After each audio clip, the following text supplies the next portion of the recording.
There are about 1.5 billion people in the world who don't have access to grid power. There are about 3.5 or 4 billion people who are in developing countries where they increasingly have access to energy but want considerably more. And then there are a couple billion of us who have a plenitude of energy. If you take a little time and look at where that energy comes from, a lot of it is from fossil fuels. And arguably, there are very real and perhaps foreseeable limits to our consumption of fossil fuels, just in terms of the availability of those resources. But if you are convinced, as I am, that the carbon emissions from fossil fuels are causing some significant change in our climate, and that we cannot afford to exhaust those fossil fuels, then we have an even nearer term challenge. By one estimate, about 80% of the fossil fuels that we know about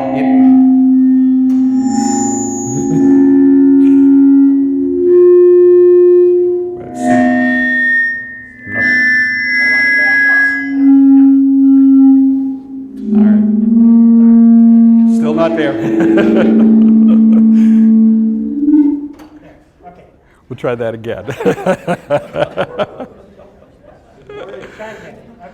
Okay. Now, are you hearing me out there? All right. We're good? We'll try. Okay. Stay here for a little bit. All right. So about 80% of those fossil fuels need to be left in the ground rather than burned and the resulting emissions put into the atmosphere, or we will suffer a level of climate change that really is incompatible with civilization as we know it. Most of us in this room probably are familiar with the short phrase, think globally, act locally. It's been a part of the environmental movement for most of my life. And also want to point to a pithy phrase from a management guru who's well known in management theory, and that is that strategy is about what we do now. It's the futurity of what we do now rather than about what we plan to do in the future. So what I want to do today is talk about Michigan's near-term renewable energy future in light of these global and long-term challenges.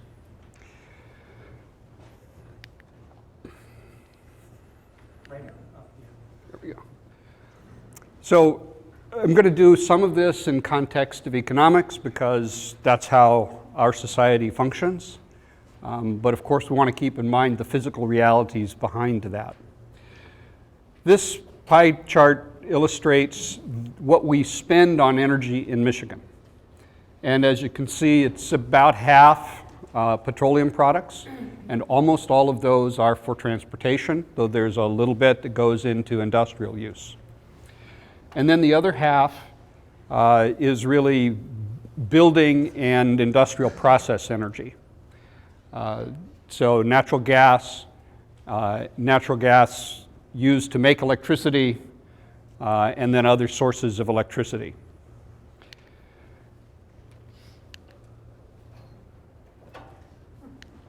We'll keep trying.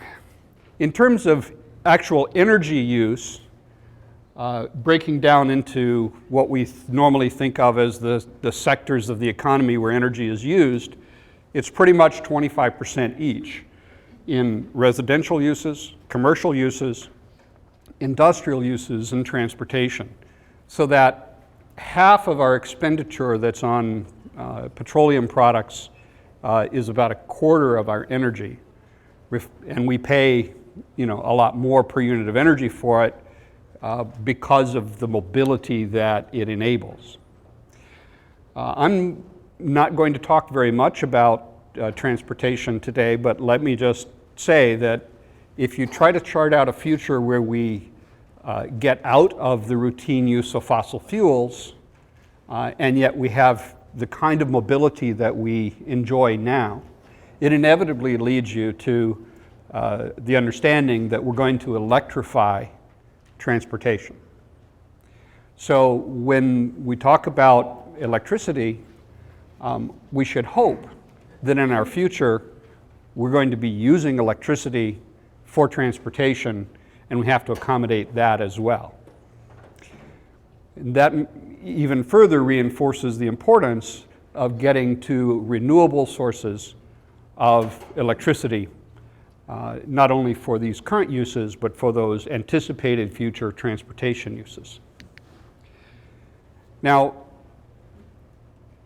our political discussion of energy is almost always about its cost. It's too expensive, we can't afford it, all of those kinds of things. Now, looked at from an environmental point of view and from the point of view of the effects on future generations, we pay too little for energy. But we acknowledge that the quality of our lives and the affordability of energy now is certainly an important consideration. So it's worth thinking about where we stand in Michigan compared to other places in the world and other parts of the United States. This is a comparison of Michigan prices for energy to prices for energy in the United States in total.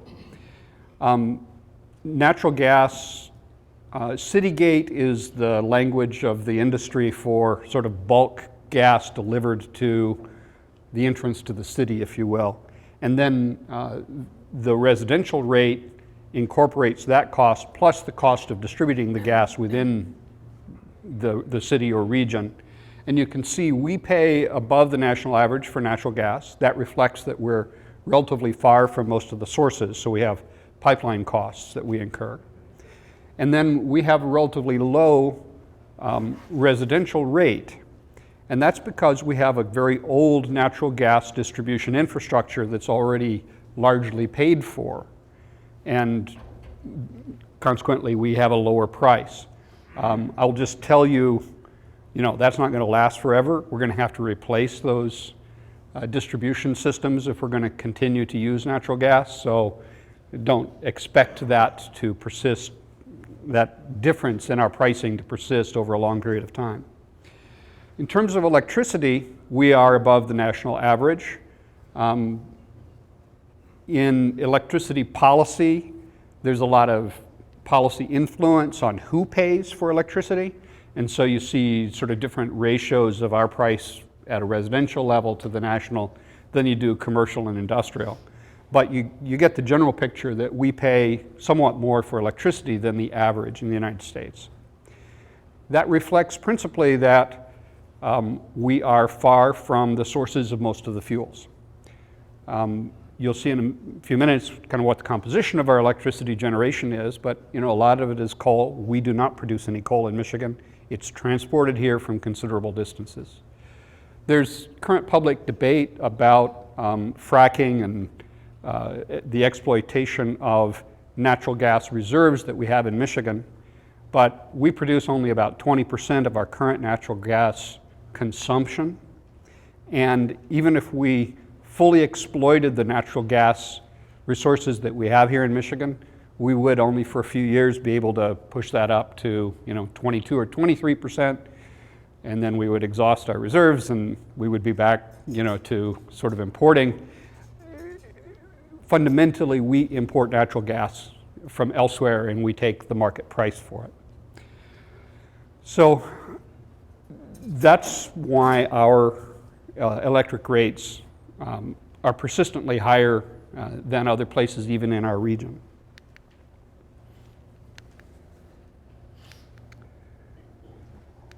I got the trick here. So let's talk about price forecasts a little bit. Those 3.5 or 4 billion people that are in developing countries are consuming increasing amounts of energy. The market for oil is global.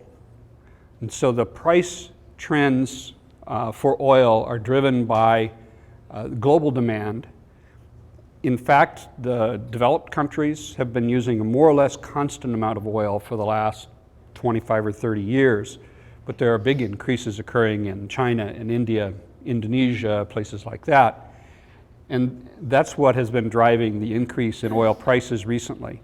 These forecasts are from the U.S. Energy Information Administration, and they reflect uncertainty really about the global economy. But as the global economy works today, good economic growth inevitably leads to high oil prices. So we should anticipate that we are in an era of oil prices that are like now and higher, highly unlikely to be lower, and we don't want to live in an economy where prices are lower, because they will be lower only because we're essentially in a long recession. The markets for natural gas and coal are more continental, though they interact to some degree with oil prices because there are substitutions that can occur. So this is the official forecast for natural gas prices. As you can see, we've been hovering down around the $4 a 1,000 cubic feet for the last few years, but we expect that to go up. A detail you've been hearing about, all the opportunities with fracking and so on. We have some gas fields in the United States that are both oil and gas. And the heavy development that's occurring right now is in those fields, and it's driven by the profitability of oil and other liquid fuels, and the gas is almost a byproduct. As those particular fields are exhausted, even if fracking is essentially unlimited, when they move into dry gas fields, the price of gas is going to go up.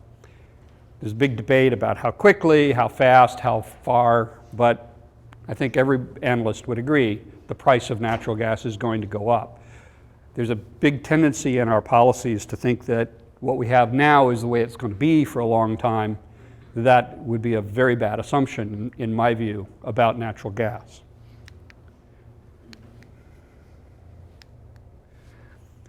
So based on coal, which I didn't put up here, and natural gas and trends in renewables and so on, this is the forecast of the real price of electricity. This is without adding in general inflation. And you can see it's expected to rise over time. So electricity is going to become increasingly expensive as long as we have this reliance on fossil fuels that are going to become increasingly expensive. So that's an economic case for thinking about alternatives of energy efficiency and renewable energy. And I'm not going to talk much about energy efficiency today, but let me just say that even at current prices, there are cost-effective energy efficiency measures available to us that would reduce our energy consumption by about 30% in Michigan. So the opportunity for energy efficiency is quite considerable and something that we should all be acting on. Now, I showed you increasing prices for fossil fuels. This is what's been happening to solar. And I didn't have time, I should have added the 2013 data the last couple days, but I didn't get to it. It's continued. We're really down just a bit above $2 a watt. So it's gone down very rapidly the last couple of years.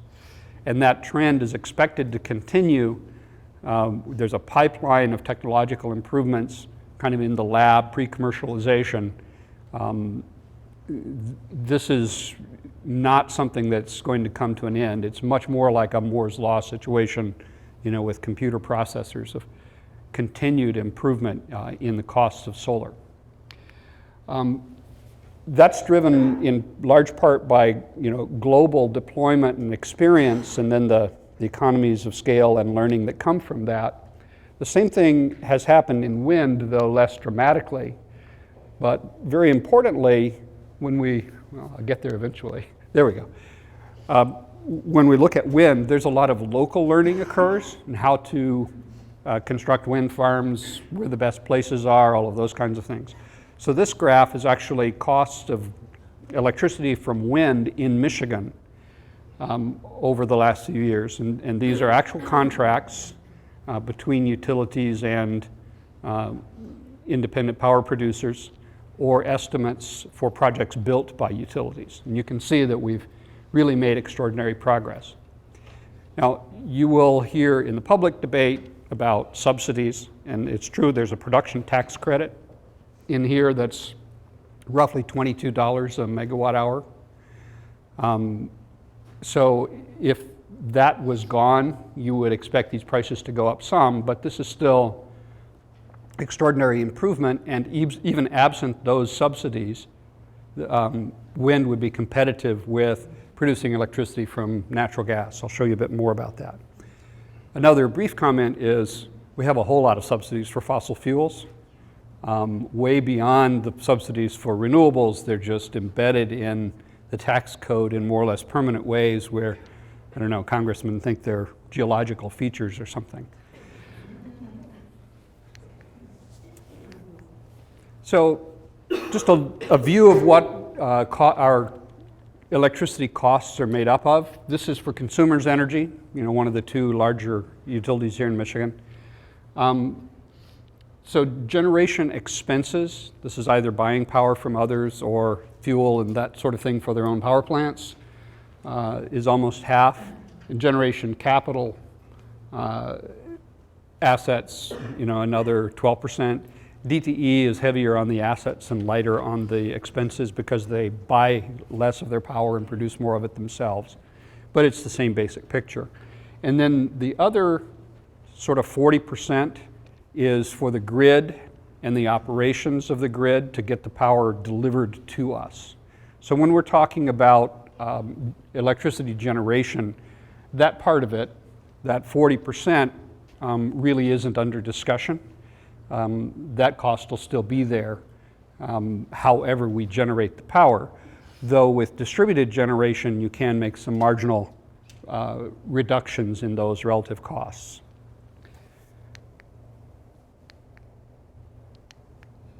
Well, I haven't found the magic spot here. There we go. So where do we get our electricity?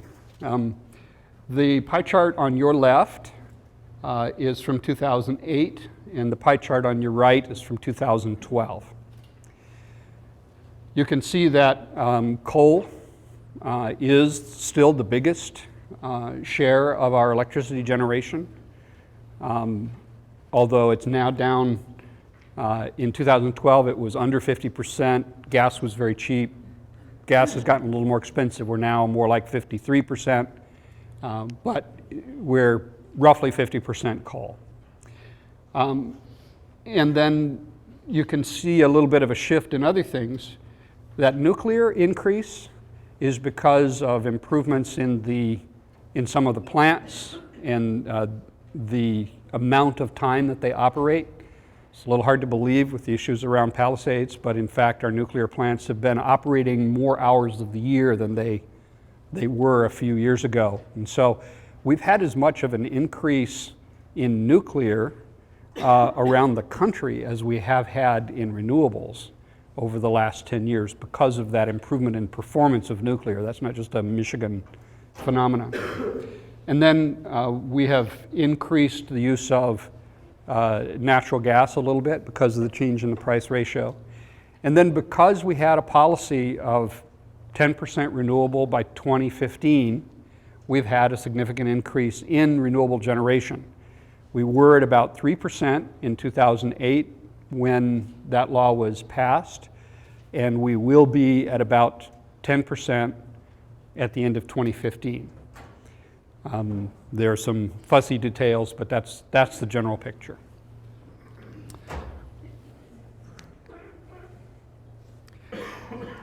What is the renewable energy we're using in Michigan?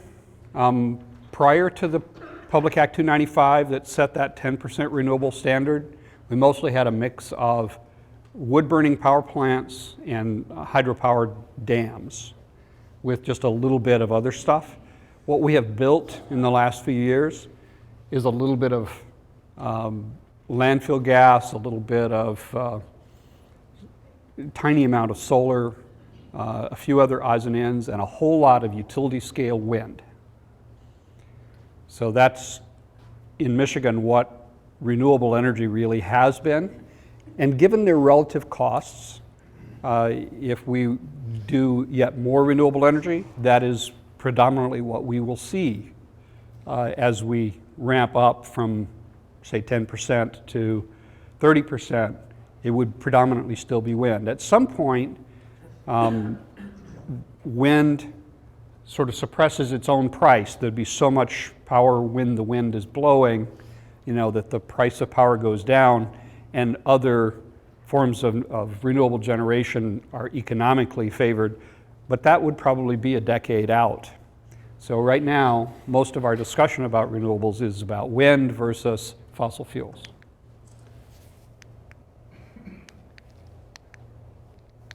There we go.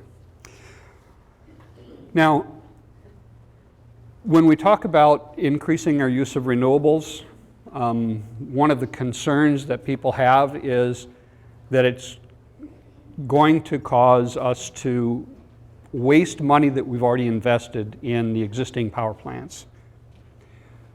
It turns out Michigan has the oldest fleet of coal plants of any state in the United States.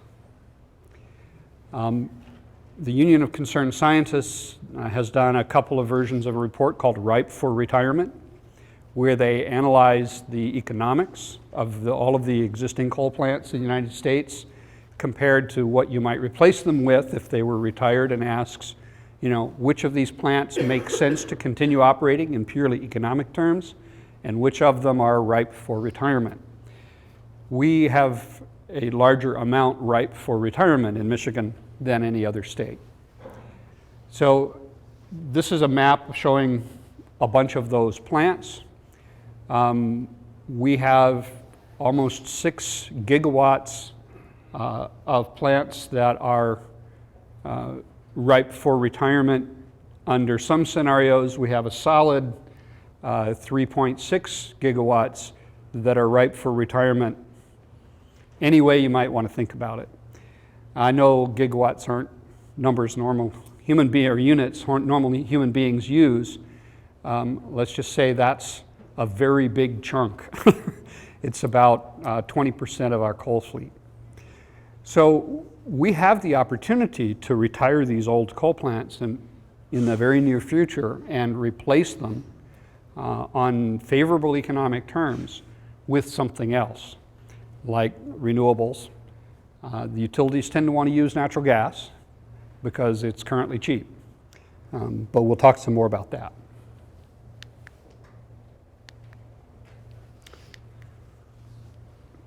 So where should we get our electricity?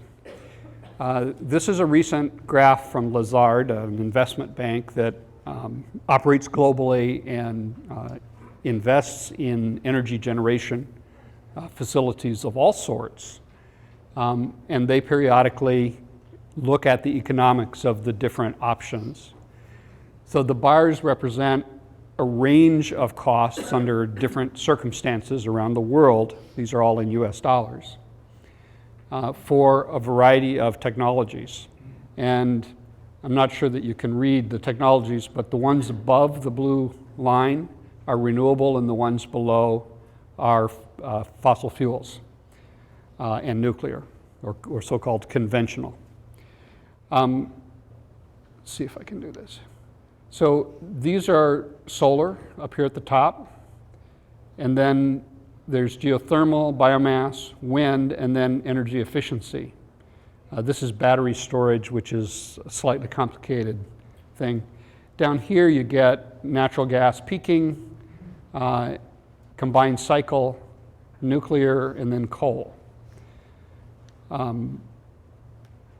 This is the combined cycle, which is currently the favored technology for fossil fuel use by Michigan's electric utilities.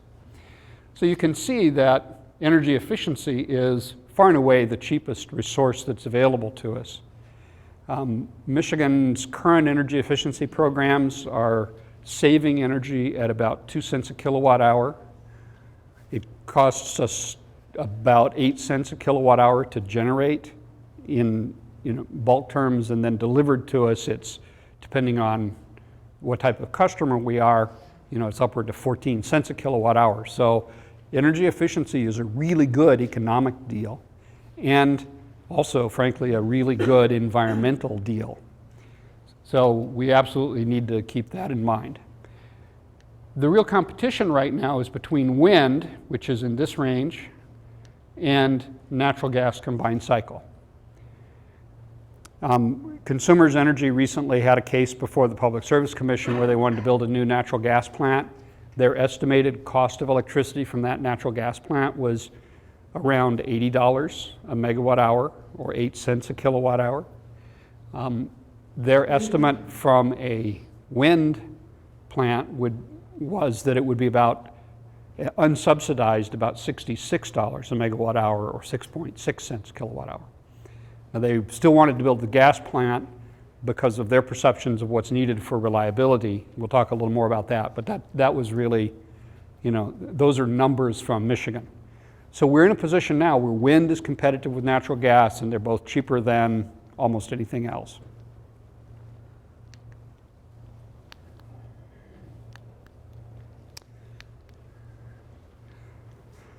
So I showed earlier these graphs of increasing prices, and those are not entirely predictable. The U.S. Energy Information Administration has a long history of underestimating future prices of fossil fuels and overestimating costs of renewables.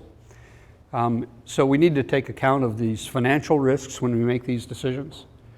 When we use traditional power generation, we're building a plant that commits us to burn fuel.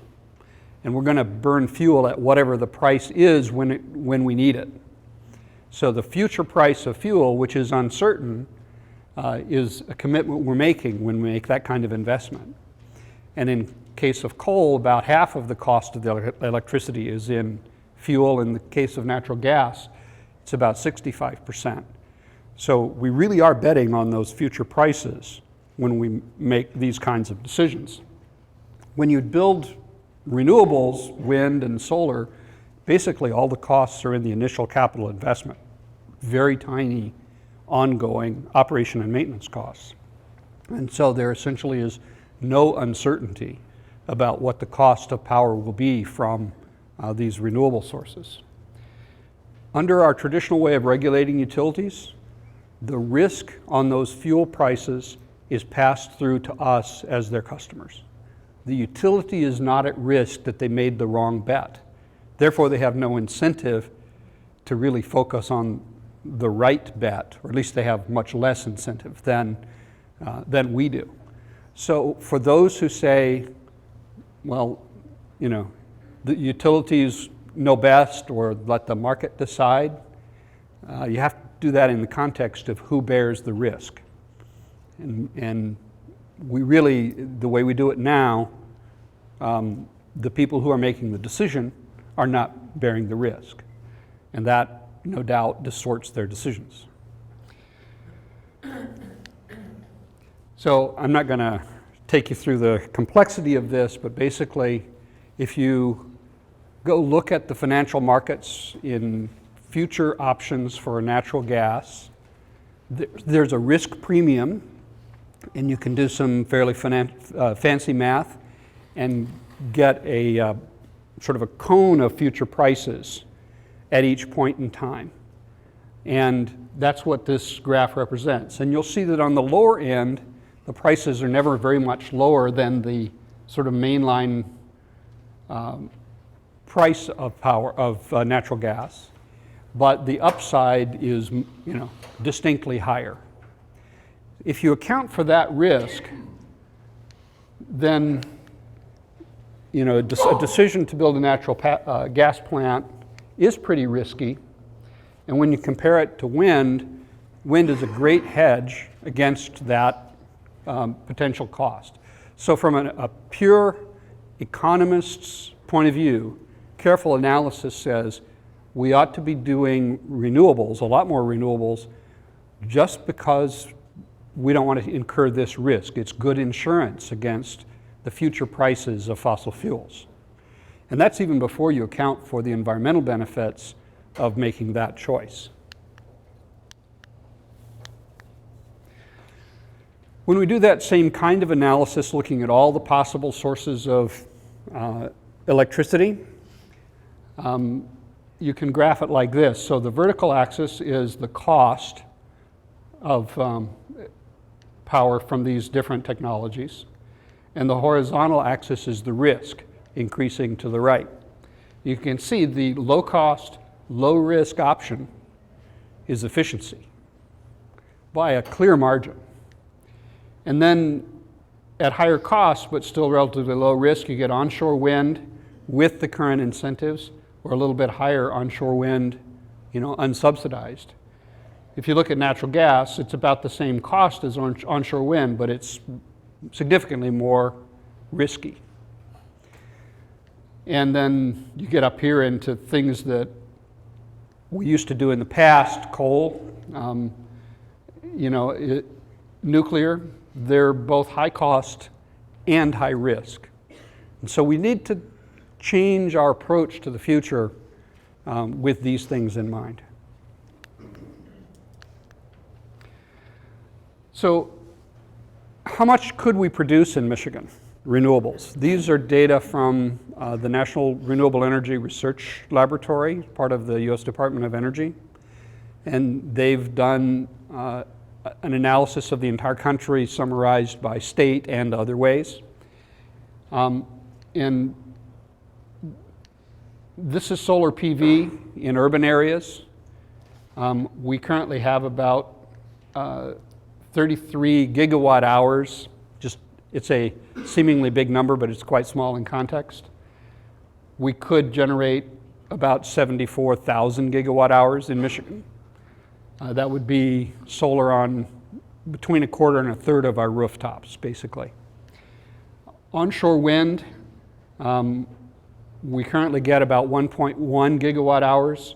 Our potential is 523,000 gigawatt hours.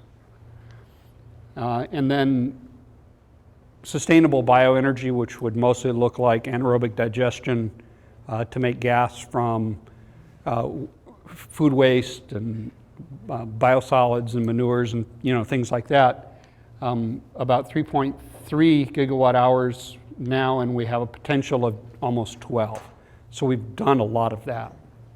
So in total, our potential is about 609,000 gigawatt hours a year, and our current consumption in total in Michigan is about 106,000. So we could produce almost 6 times as much electricity from renewable sources in Michigan as we consume today. So there simply is no shortage of opportunity to produce renewable energy. Doug? Yes? Excuse me, why isn't offshore wind on that chart? We certainly have a lot of physical opportunity for offshore, but right now the economics basically don't work in comparison to these other things, so didn't put it on.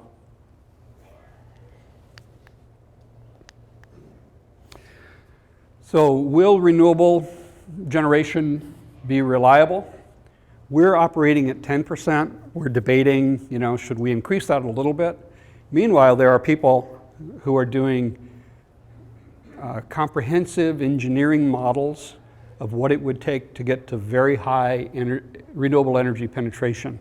And I referenced 3 here, the National Renewable Energy Laboratory, a guy named Jacobson from Stanford, and Willett Kempton from the University of Delaware are 3 who've done peer-reviewed scientific work where they've examined this question with slightly different targets.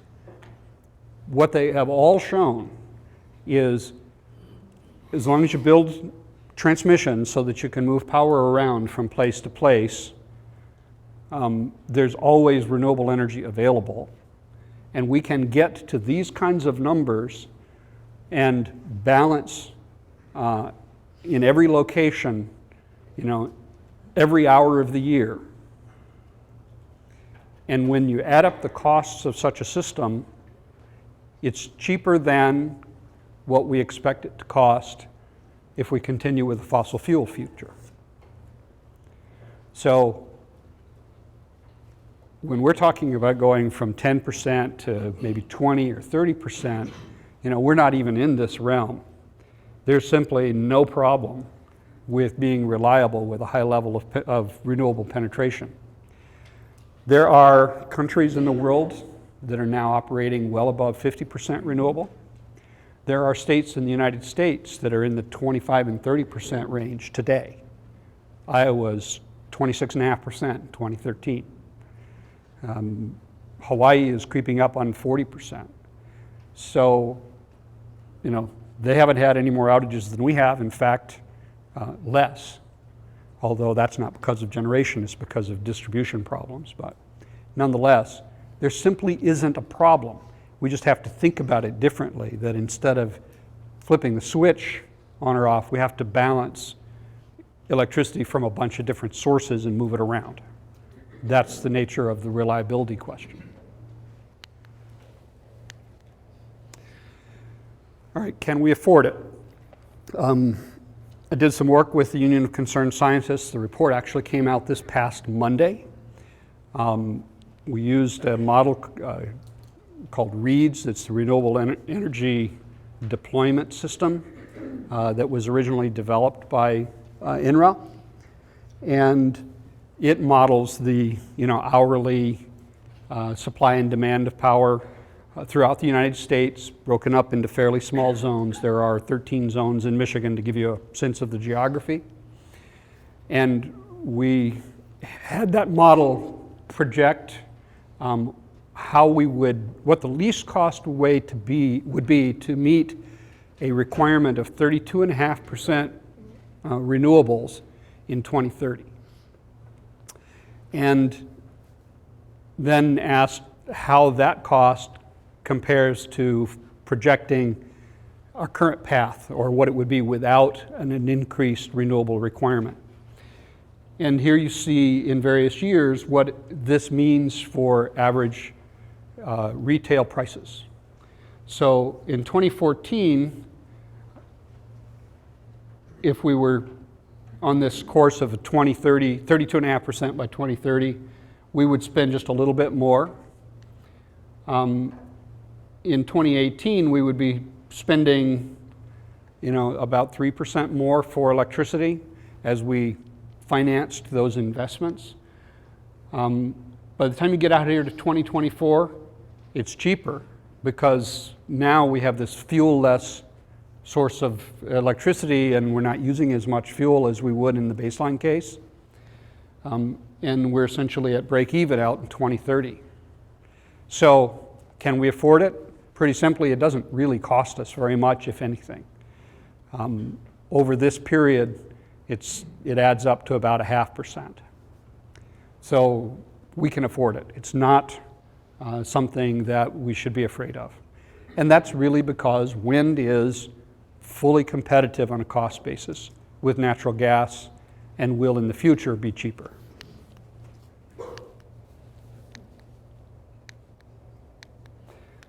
We'll get this here.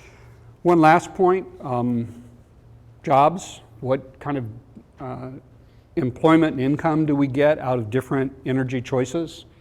There are a lot of choices, but I put the main three up here. If we look at the jobs that would come from a terawatt hour, which is a yet bigger number than gigawatt hour of natural gas, compared to wind, compared to efficiency, it's clear we get a lot more jobs in Michigan out of the wind farm and out of efficiency. And in large part, that's because we substitute local economic activity for imports of fuel from other places. So let's talk a little bit about where we go from here. I think a fair conclusion from what I've just said is that a renewable future would be lower cost, lower risk, more local and cleaner than continuing our past practice. Now, some of you in the room worked with me and others on the Proposal 3 campaign in 2012, where we tried by a vote of the people to set a high renewable energy standard. We obviously failed, and something most people don't know, we were doing tracking polls all through 2012 prior to election day, and up until 3 weeks before, every ballot question had its own result. They were all, different, and we were winning by a clear margin. And about 3 weeks before, all of the results collapsed to sort of the same no vote that we got, and that reflected both the arguments about constitutional amendments and the fact that people were sitting in front of their televisions watching 10, 30-second commercials on all questions, one after the other, and in the end had no idea what was just said, and so we lost. But even right after, we did some polling, and it was very clear that if you just ask people, do you want a lot more renewable energy? The answer was yes. And we made that point to the governor. And in November 2012, shortly after the election, he did a special message, actually at Kellogg Biological Station, on energy and environment. And as a part of that, launched a process that we've been going through all of 2013. He asked the chairman of the Public Service Commission, John Quackenbush, and the director of the State Energy Office, Steve McCall, to head up this process. And I want to compliment them. I think they did a good job of providing for public engagement, and that sort of thing. I'm frustrated with the slowness of the administration. We'll talk about that a little bit, but I think they really ran a good process, and I appreciate that. They had public listening sessions, 7 of them in the January to May period, with really substantive presentations and comments. It wasn't just, an opportunity for people to vent. They had a website where they posed what was ultimately 117 questions and asked for written contributions to the answers of those questions. Then they drafted 4 reports, which they put out for public review and comment, and then finalized them. Those reports were published in November, and then the governor held a press event to talk about what he thought his goals should be in light of that process. We have yet to see a policy proposal, and that's really what we want to talk about here. So those reports, if you're interested, are at michigan.gov/energy. Screenshot of it here, and you can download each of the reports from that table at the bottom. They're long, 1 to 300 pages, but there's a lot of really good information there. And while, I certainly would disagree with some elements of it, I think it was a credible job of summarizing a set of facts and analyses, and at least approximately right, on essentially all topics. So I commend those reports to you. Those reports are now becoming the basis for further discussion in Lansing. The governor's renewable energy report essentially had these 4 conclusions spread across 120 pages or so. That the 10% by 2015 renewable energy standard that's in current law has worked well. Every utility is going to be there. It's been cheaper than expected. We've had no reliability issues, and it has generated significant economic activity. And according to the reports, I just showed you we could do 600% of our electricity. They say we can certainly do 30%. They also made the case that 30% renewables will not be a challenge to our reliability. And then they looked at the costs of getting to 30% by 2035, which is relatively slow. And under current law, any incremental cost of renewables is a surcharge on your bill. Could be up to $3. Most of you probably experienced it at sort of $2.50 in 2009 or 10, and now it's down to nothing or virtually nothing, depending on what utility you're in. So they could take that surcharge cap of $3 for residential customers and different amounts for commercial customers, cut it in half, and we could get to 30% by 2035 without exceeding those caps. Essentially the same thing that I just said based on the UCS report. The incremental costs are really small. So this report says we can get to 30% comfortably. This is an infographic on your right that the governor distributed as a part of his press availability in December, and sort of lays out his approach. It was pretty general, but he says that adaptability, reliability, affordability, and protection of the environment are the pillars of his policy, and then he talks a little bit about each. Right down here is his reference to renewables. It's simply increase our renewable portfolio based on relative cost, reliability, and environmental benefits. No number, no policy, just that we should do more.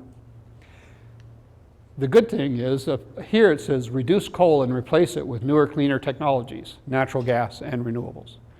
So we're really set up for a situation where we could arguably increase renewables, but we're in competition with natural gas, which is why I spent so much time on that comparison on the way through.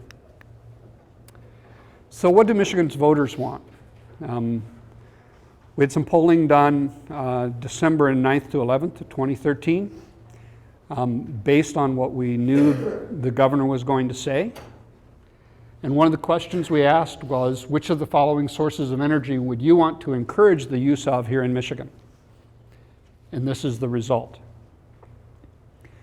So there's a clear preference for renewables. We also asked, which would you want to discourage, and it's essentially the opposite, so I didn't put it up here. You know, it's like 70% want to discourage the use of coal, and so on, down to about 5% wanting to discourage the use of solar. So clearly the people of Michigan would like to see more renewables in our electricity generation portfolio. We also asked, are they willing to make this a requirement on utilities? And this is the result. So, and you know, we looked in detail. Certainly there are differences between conservatives and liberals, between Republicans and independents and Democrats, but in every ideological portion of the electorate, there's a majority favoring more renewables and willing to make it a requirement.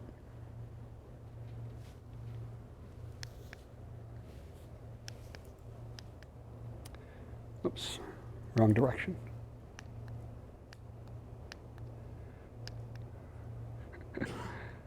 We'll get there. Well, I'll just say it. So what's going to happen? When are we going to see that voter preference have it take effect in state policy?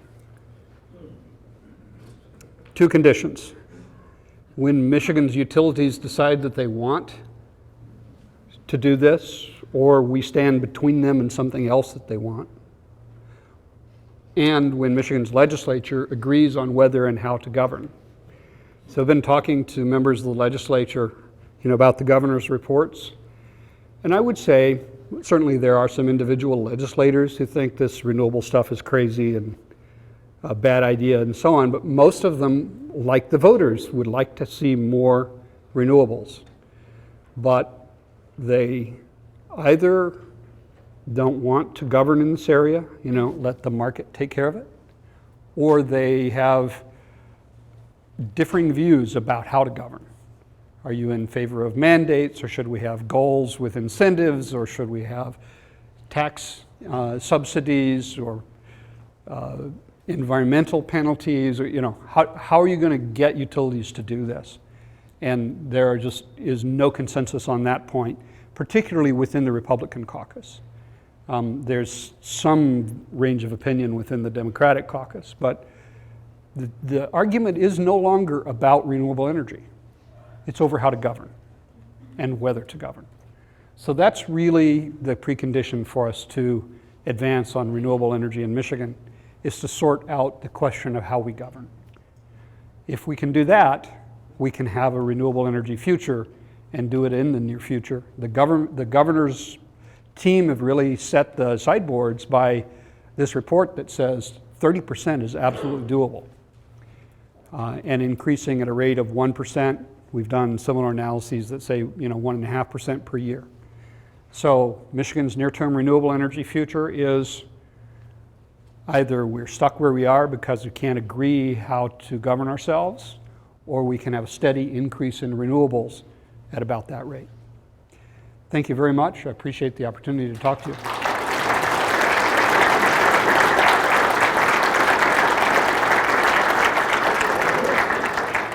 We have time for some questions, so if you're willing to take some Absolutely. questions, go ahead.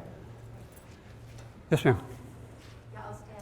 So, Peter Sinclair in his last blog talked about Elon Musk and Solar City, how it's posed to take over the world essentially, or the Yeah. United States, and how his stock is surging and Bloomberg reports and all of that.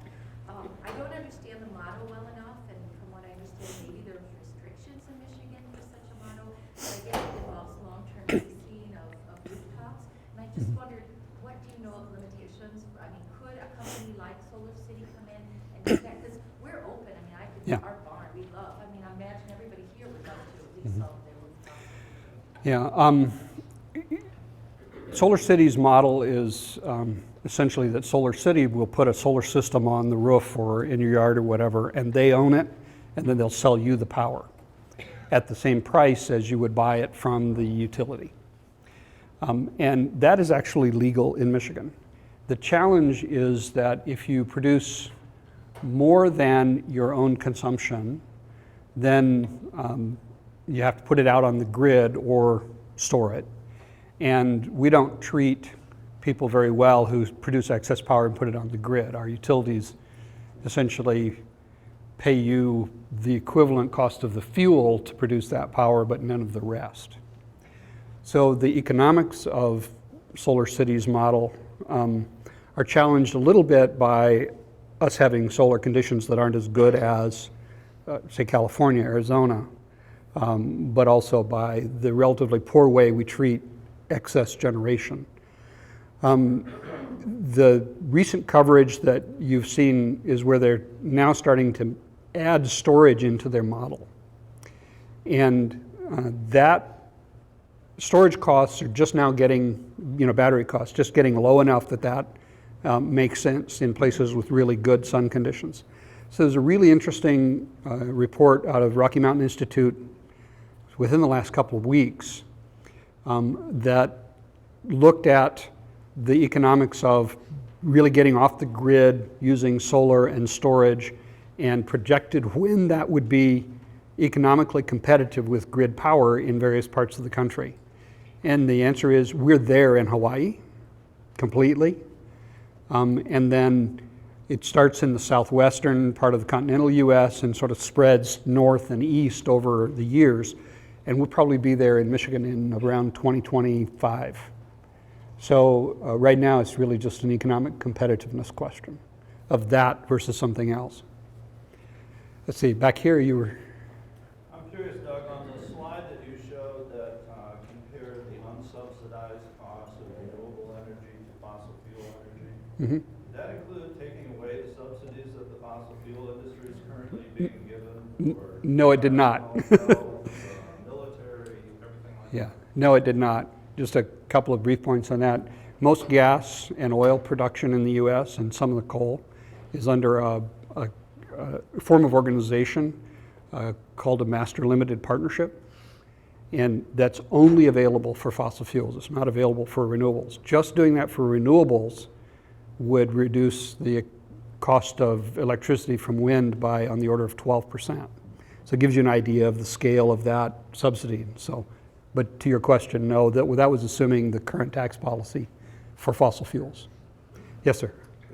Has there been any study on the long-term savings in public health by not having coal generated And I know that's Yes. not in what you Yeah, discussed, no, but quite a few. I'll highlight two for you. One is a team based at Harvard School of Public Health did a national analysis published 2.5 years ago.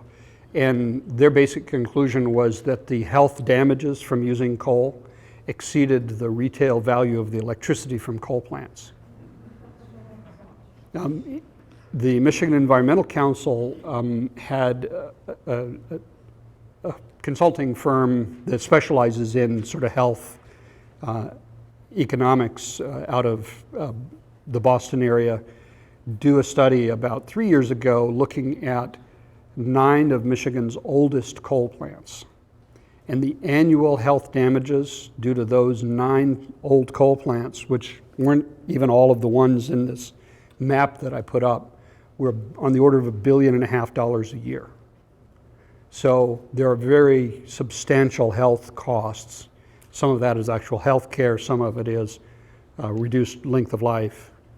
We have 43,000 asthma attacks a year in Michigan attributable to coal plants, as an example. So very real and very important point. Yes, sir. Isn't energy conservation part of this equation? Yes, that energy efficiency stuff that I was talking about is just a different. Could we get by with less overall? Yes. We can live the same lifestyles we do now, get absolutely the same services from energy for 30% less. And then, we don't necessarily have to choose to use all the energy we do to live a good life. Many parts of the world that we consider to be peers in terms of level of development use half or less of the energy that we use on a per capita basis. So without doubt, we can do a lot less. just curiosity question, switching comments. If the economics are what you say they are, why is China building coal plants? China's building everything as fast as they can. The rate of increase of energy consumption in China is like 16 or 18% per year. And so they really are just throwing everything they have at it. They're building new coal plants, they're building nuclear plants, they have built more wind than we have in the last couple of years. They're producing more solar. They're just going after energy any way they can get it. Yes? So my limited understanding of how the utilities are regulated, their profits are a rate of return on their capital invested. Right. Why would they then not favor high capital investment systems like this? I ask them that same question and I always get a sort of stumbling answer. My answer to it is, I spent a decade in the telecommunications and computing industry. Through the transition from the regulated telecommunications that we used to enjoy under AT&T to, what we have now. And despite what we learn in economics, organizations don't actually optimize in economic terms. They do what they have always done and what they're good at until they fail in the marketplace. And so I think big central generation stations burning fossil fuels is what our utilities always have done. It's what they're comfortable with, it's what they know how to do. And until that leads to failure, they won't change. The other alternative is we make them change.